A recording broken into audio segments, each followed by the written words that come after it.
జగిత్యాల జిల్లాలో అకాల వర్షం అన్నదాతలను తీవ్రంగా దెబ్బతీసింది.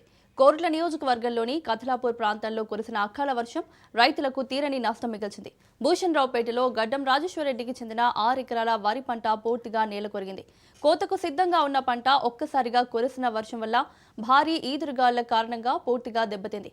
నోటికాడికి వచ్చిన బుక్కను నేలపాలు చేసిన ఈ అకాల వర్షం రైతును తీవ్రంగా కలచివేసింది. తన కష్టంతో పండించిన పంట నాశనం కావడంతో రైతు కంటతడి పెట్టిన దృశ్యాలు పలువురిని కదిలిస్తున్నాయి. కేవలం కథలాపూర్ మాత్రమే కాకుండా కోరుట్ల నియోజకవర్గంలోని పలు మండలాల్లో కూడా ఈ అకాల వర్షం వల్ల రైతులకు భారీ నష్టం వాటిల్లినట్లు సమాచారం.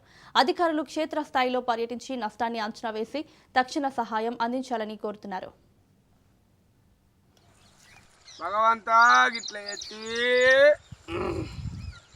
5 లక్షల రూపాయలు వచ్చు పెట్టుబడి అంతా తండ్రి గిట్ల ఎత్తివయ్యా దేవుడా.